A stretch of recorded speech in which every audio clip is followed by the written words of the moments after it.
All right, welcome to the KREM 2 Plus streaming room. I'm pleased to be joined by three-time WCC Freshman of the Week, Lauren Whittaker. Lauren, welcome. Thanks for joining us today. Thank you for having me. And I guess let's just go all the way back to the beginning. Take me through growing up in New Zealand, learning the game. I know your siblings are big basketball players. Just talk to me a little bit about growing up in a basketball family. When was the first time you picked up a ball? I'm sure it was early on. Yeah, no, it was. I think 5 years old. I know both my older siblings, they was playing. So I think it was just natural for me to kind of want to follow in their suit. And so being a younger sibling, very competitive. And so, yeah, once I was old enough to actually pick up a basketball and dribble it, that was what I was doing. And I think my parents saw that we were all involved and we wanted to take this sport seriously. So they also got involved and they worked at the local club, helping us get into teams and organising all of that kind of stuff. So, yeah, I mean, New Zealand also is a little different in terms of there's not a lot of people. So I think growing up, it's not as boxed into what position you start with and continue to play in. So I think that's probably where a bit of my skill set comes, is just being able to be a bit more versatile, because I've had to play all positions. I wasn't always 6'3", so at some point I was quite smaller playing with older girls, so I would tend to, be on that 1-2 position. But, as I got older and actually got through my growth spurt, back into the post player. But yeah, no, I loved playing in New Zealand, very competitive, and it's just continuing to grow the sport. And so I've enjoyed it. I think also a little bit of the aggressiveness, I think, comes from playing there. Everyone's very physical, not as many fouls get called, so you kind of have to be. And so, yeah, I think that's helped me a lot, but definitely a lot different from here. But, yeah, just enjoyed it. And as you were growing up and, maybe you were a little smaller back then, what were those early competitions like with your siblings? And when you guys started playing each other when you were, 5, 6, and I guess all the way through, into your teenage years, what were those? Was it a competitive household where you guys were going at each other all the time? For sure. I mean, but my sister's 5 years older than me, so she's always been in that kind of next growth spurt stage. So it was never really a fair fight, but I gave it my all. But I think now if we did it, I think it'd be a lot fairer. But yeah, no, it was definitely competitive, still competitive to this day, just with anything, not just basketball. I know how siblings can be. So yeah, definitely a competitive family. Have you ever beaten Charlotte yet? To be honest, it's been a long time since I've actually been with her. We've played one-on-one, but it'd be interesting. It'd be interesting to see. Talk to me a little bit about, once you got to the point in your career where, scouts came looking for you, you've played for your national team. When did that kind of start? And obviously, having your sister, having gone through this process, she ended up at Colorado. I guess, how was she able to kind of guide you through that transition into, coming to the States eventually? Yeah, for sure. I think having her being 5 years older than me and being actually one of the first in our region to kind of go over to America and start that pathway was definitely a role model for me, because I think not a lot of people knew that college basketball existed, and that was an opportunity for someone who plays in New Zealand. I mean, it's just such a big accomplishment for us. So, yeah, I mean, watching her go through that process, and I was actually able to go on her visits with her. Nice. So I was 12 years old, actually, when I came to Gonzaga, because it was one of her Final Four. So known the coaches for a while. But, yeah, it was just awesome to see the experience. And then, my brother went through the same process, a little different through COVID. And then, obviously, when it was my turn, kind of had an understanding, and a lot more people were now invested in that college pathway. And so I had a lot of help from my coaches and other support. So I think it made it a lot easier and made that decision a lot easier as well. And, as you talk about the growth of basketball in New Zealand, we became very familiar with the Ledger Walker girls down at Wazoo, and then your family, and then eventually you. I guess, from when you were little to where they're kind of at now in New Zealand, with more and more players coming over here and learning the college game and, becoming competitive on that international stage, when do you think that shift kind of happened over there, and how have you seen it continue to grow over the last few years? Yeah, I think after probably my sister's age group and the likes of Charlize, that age group that probably started the trend for it. And I think seeing that was an option, people kind of got behind it and thought, basketball doesn't just stop after we play high school here. There's actually opportunity if you want to take it seriously. And so I think a lot of coaches then got familiar with the college pathway, the American basketball system, and then just finding connections, I think, between and helping those players kind of make those connections and helping them with, I guess, film and sending it out. So, I think, Charlize Ledger-Walker and the Ledger-Walker sisters definitely were a part of that pathway for sure.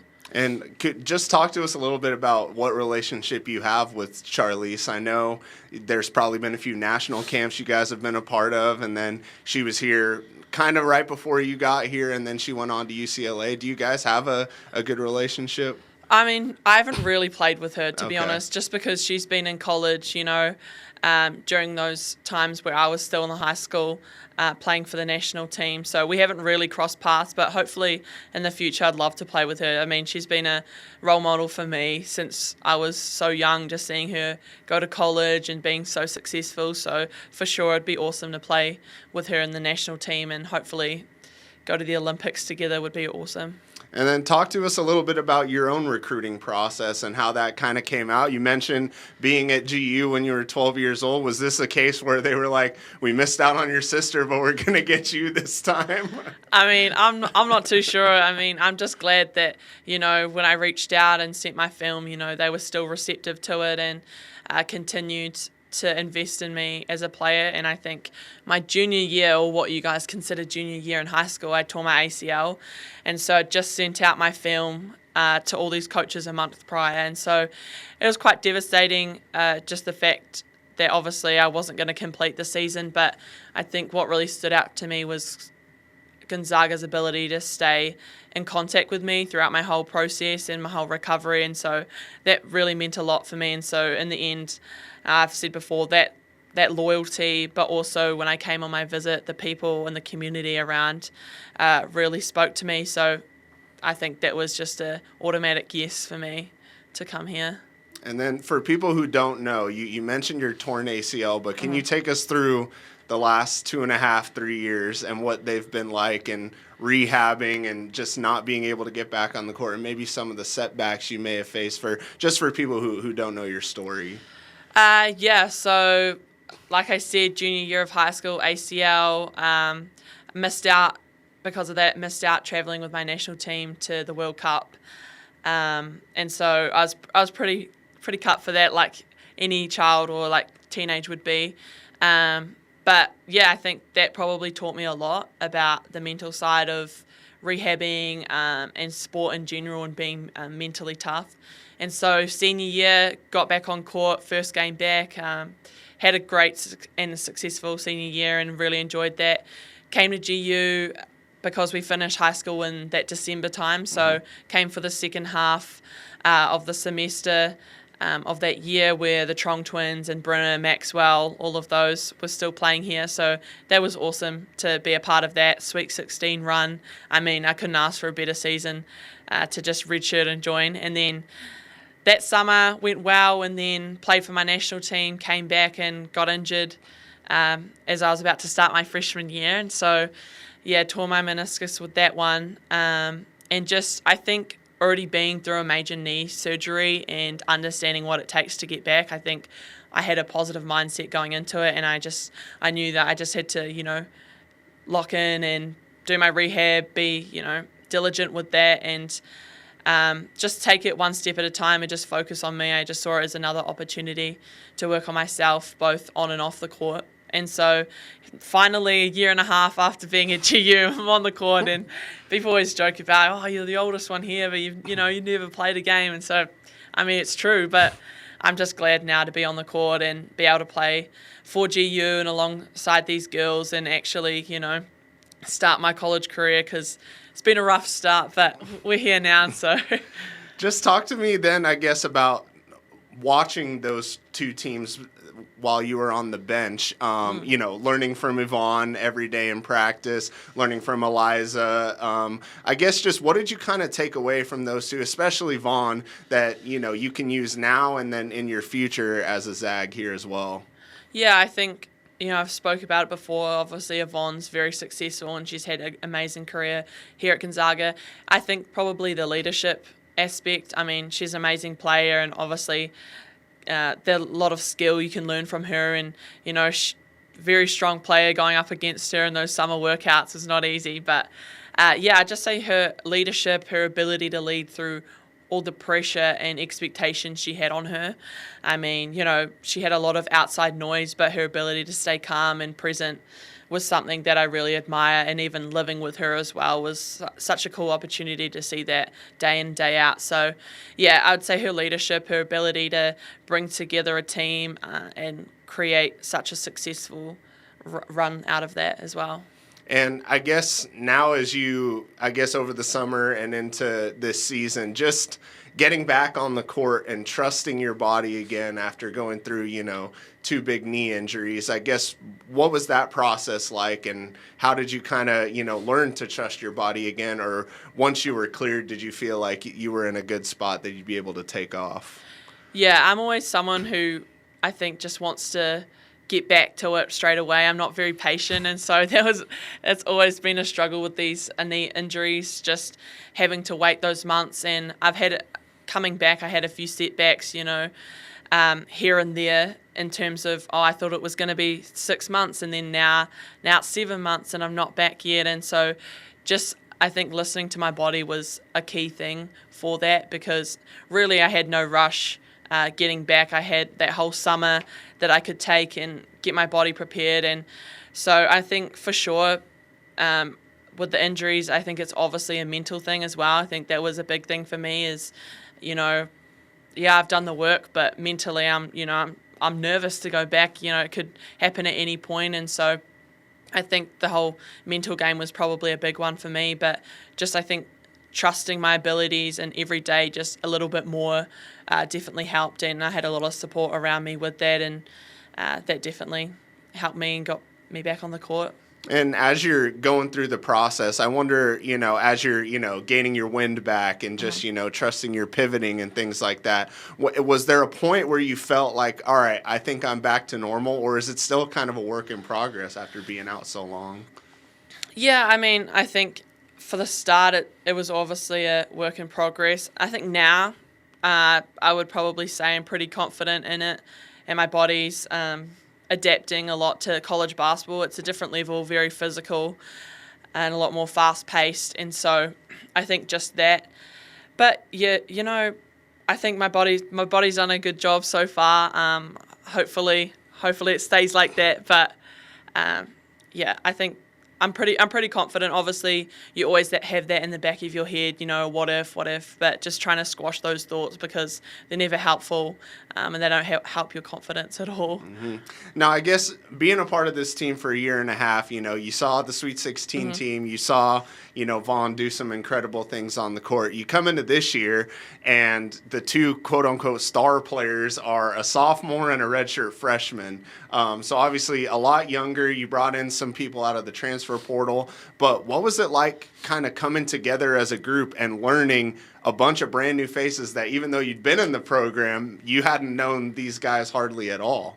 Yeah, I mean, I think it comes with a lot of expectation for us because we're so young team, to be successful, because we are Gonzaga basketball, and that kind of comes with that expectation. But just knowing within ourselves that we have a lot of new players and that it was going to be a process, because at the end of the day, even though I'd been there long enough, I hadn't actually physically played with anyone and got those reps, and so it was all new for me as well. And so I kind of felt that going in, but I think we've done a good job with these transfers and these freshmen, and just combining all of us together, and we're still working through it. It's always going to be a process, but I think this year will be really good for us, knowing that we are young and that people will stay next year, and we will be hopefully very dominant next year as well. And you mentioned those expectations. I'm a little curious, with the WCC rankings that came out. They had Oregon State winning the WCC. Obviously, they beat you guys in Vegas last year, but you guys have kind of ran this conference for years now. Did that maybe add a little bit of extra motivation to you guys entering the season, or is it that this is a process and you're a young team and it'll just be kind of seeing how things get once you get to conference play?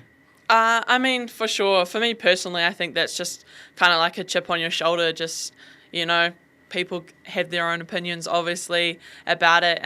But like at the end of the day, it's up to us to kind of put that into play. And so, yeah, I think although it's a process, we obviously want to be successful with it. And so working hard every day to make that happen. And hopefully, we do have goals of winning the WCC. And so, sure, like those rankings, I guess, do matter of what people think, but at the end of the day, just how we perform at Vegas probably determines it all. So, And then I guess take me through the first 10 games of the season and getting back on the court and playing with this team.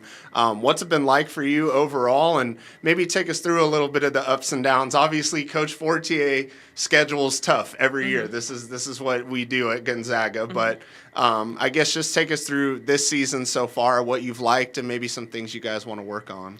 Yeah, obviously a tough schedule. It's never easy with a non-conference, but I've enjoyed it so far. It's been a great ride. And, Florida, I think we developed a lot as a team, played some hard competition, and I think that set us up well for the rest of the season. But, yeah, I think it's been really good for us because we are young and we are new, and so to get hit with this hard competition early on is kind of just a test of, right, are we make or break kind of team? And so it's kind of nice that we get to kind of reflect on ourselves after those games and then work on those processes moving forward, because we start conference soon, and that's the one that really matters as well. And I guess as you look at some of the teams you faced, the Stanfords, you got Arizona State coming up on Tuesday. When you play those big-time teams that you'll see if you end up making it to March, I guess in these games when, you guys are ending up in late out-of-bounds plays and things like that, how much will that help once you get to March and once you get to the conference tournament, once you play the Portlands and the Oregon States, to have gone through these situations already against some of these big teams in college basketball? For sure. I think it definitely sets us up to be competitive. I think knowing that we've been in that position before, and so that competitive stamina and just being able to hold that throughout the whole game, and that we are at that level, even though, people say, oh, this might be a rebuilding year for Gonzaga, or the young, or, they're not working well together, they've got a lot of new players or anything like that. But, at the end of the day, like, it's the process within us. And so I think these hard teams just kind of make that and build that. And so the more that we can play hard teams and really test ourselves and see where we sit amongst other teams, I think will be very beneficial for us in the long run. And how would you say that process has come along since you guys all met in the summer?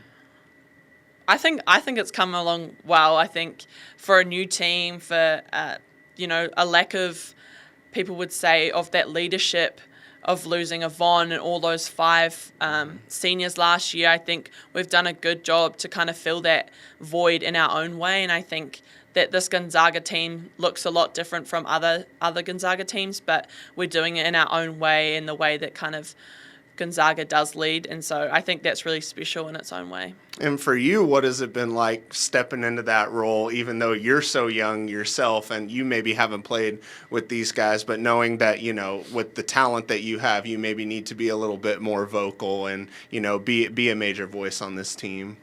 Yeah, I think I've always kind of been drawn to leadership positions, but this is obviously a lot different because, I'm quite young in this aspect and don't have a lot of experience in college basketball. But I just think knowing that that's what's best for our team. And so a lot of us girls have had to step up in different ways that we didn't think we had to, or probably earlier than we thought. And so I think that ability to just grow early on and kind of just put ourselves in the deep end, I think, will be beneficial later on. Yeah, and I guess when you look at your season as a whole, we mentioned the 3 WCC Player of the Week awards, but also, last game you were perfect from the field except for that one late layup, which I know you probably want back. But as you've kind of gone throughout the season, as you've got more comfortable and things like that, where do you feel like your game is at, and do you feel like, you're back to that player in New Zealand that was getting so highly recruited? Yeah, I think as the season's gone on, just building confidence in myself, coming into the season after injuries. And I think just, this build-up of a year and a half of like, oh, okay, you're actually playing now, and, you have expectation on you and all of that. And so I think just these games for this non-conference have just given me a bit of confidence, as every game is just a little bit more. And so I think that's been really helpful. And, my coaches have been supportive, my teammates have been really supportive. And it's been good. It's been a good process, and I think they all help me to be successful. So it's not really my success; it's the team's at the end of the day. So. And obviously, basketball is such a big part of your life. But off the court, what do people need to know about Lauren Whittaker? What are some of your hobbies, things you enjoy doing off the court? I actually got asked this question last night, and I really had to think about it. I was like, I would say I love to thrift. I love to thrift, yes. Music, I love going to concerts, anything like that. I love the outdoors. I think that's probably just because coming from New Zealand. So outdoors, anything from boating, hiking, swimming, anything like that. So probably my hobbies, although that's a little bit hard to do now in the winter here in Spokane. But, yeah. But I guess in the summer, it's very much a Spokane nice. thing. Very much. Talk to me a little bit about kind of the personality of this team. We saw you and Z doing a little TikTok with Paige when she was here, and obviously you have a very animated handshake at the beginning of games. Just talk about kind of injecting your personality a little bit into this team, and maybe for some people who don't know many members of this team, what it's been like, getting to know each and every one of these girls. And maybe what are some of the other things they bring in as well? Yeah, I think, I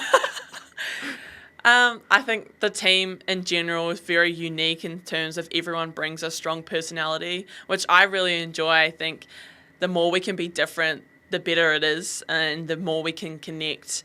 But yeah, no, I love those girls. They're a lot of fun, and I think they make me feel comfortable to be myself. And, I always say I'm just trying to have fun with everything I do. And so, like the handshake before, or if I'm, just goofing around with one of my teammates, just trying to make everything a little bit lighthearted because, obviously basketball is serious, but at the end of the day, there's more to life, and so just not taking everything so hard on myself. And and so my teammates have been really good with that. Z likes to have a good time as well, likes to joke around.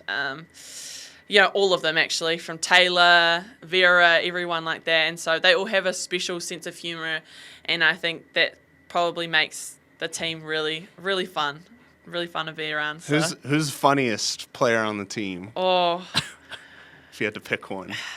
I mean, this is just my perspective, but Z does make me laugh a lot.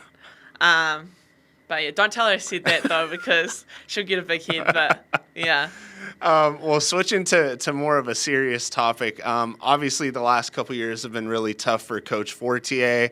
I remember when she rang the bell after, finishing cancer treatment, you were one of the first people in that video to put your arms around her. Obviously, she missed a little bit of time this summer dealing with some health stuff. I guess watching that journey play out and maybe, getting closer with Coach Craig, who, is working with the bigs all the time. What has that kind of been like, and how have you guys maybe had to, take a little bit more upon yourselves as players to kind of, player coach the team at times when maybe Coach Fortier is dealing with, obviously some serious stuff?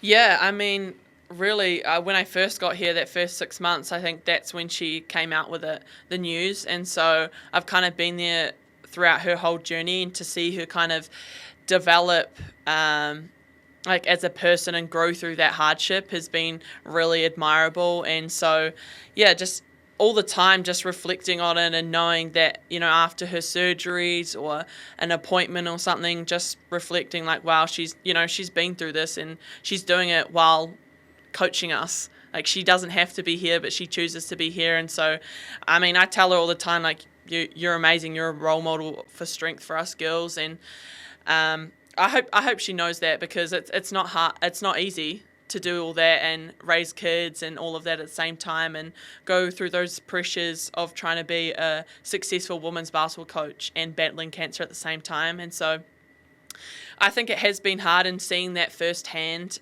day in, day out, and obviously Coach Craig as well, being a part of the coaching staff, and, you know, obviously how he has to deal with that as well. But I think as a team, we've really tried to be really supportive around that, because obviously it is very hard. And so the summer when she wasn't around, I think everyone kind of took that upon themselves to chip in a little bit, because we're losing a big leader for our team. And so everyone kind of had to step up in that capacity. And so the coaches did a good job over the summer taking that. But I also think this whole player-led, I think we're growing in that aspect, and I think that will be beneficial in the long run, just developing individually as players, and that leadership group within us. So. And then I guess looking ahead to the rest of the season now, what are some of maybe your individual goals, and then obviously team goals? I know you guys want to get back to the NCAA tournament after last year, but maybe what are some of those goals as you guys move forward here?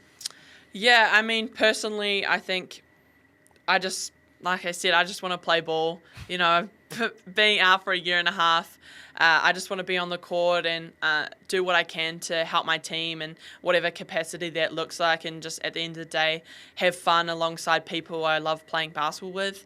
And in terms of team, we obviously always have big goals, and I think they stay the same year in and year out. And so obviously WCC regular champions, WCC tournament champions, and then making it to the NCAA tournament and seeing how far we can go with that one. I just think probably the goal for us is just this process of just getting better every day and staying competitive and hungry. I think will be a good one for our team. And then here we sit just 2 years away from the next Olympics. I know it would mean a lot to you to play for your national team. Can you just kind of talk about what it means to wear the black jersey, and what it means to have your country on your back when you do get to play for New Zealand? Yeah, I mean, it always makes me unbelievably proud, I think, to represent such a small country. I think 5 million people is our population, so it's not a lot of us, and, you know, being so far away from everything kind of feels a little isolated sometimes, and when you're compared to some countries like America, you know, we do feel pretty small. And so, I mean, every time I wear the black jersey, it's just a lot of pride, I think, and I hold that even when I'm here. You know, I'm very proud to be a New Zealander, and it means a lot to me. And so being able to wear those jerseys when I play is just something that I'll never pass up and never forget about. But yeah, I think the last time before this last Olympics, we lost in the qualifying tournament by 2 points to make the Olympics, which was a hard one to swallow. But I think this next LA Olympics is definitely a goal for us, because basketball is just continuing to grow and becoming more successful. So. And I guess then my last one for you is just, you know, being so far away, has your family been able to make it out to see you play at GU, or kind of how do you get kind of that family aspect when you're so far away from home? Yeah, I mean, it's hard. It is a long way from home, and so all these, I guess, breaks that we get throughout the year where other people get to go home, it's quite hard having to stay here just because it's too far to go home for a couple of days. Right. But no, my mum's actually coming out in a month's time to watch me play, which I'm really excited about. And it'll be the first time she'll see me play for GU in the jersey. It's been a long time coming, but I think she's really excited. And so that will be awesome. But, having some people here that I've created those connections with that, I can call as my second family has been really helpful, just being so far away from home, and they make the holidays a lot easier for me. So I'm very grateful. Awesome. Well, looking forward to seeing Mama Whittaker out here for some games. Well, she's the front runner for the WCC Freshman of the Year. Lauren, thanks so much for joining us, and best of luck the rest of the season. Thank you so much.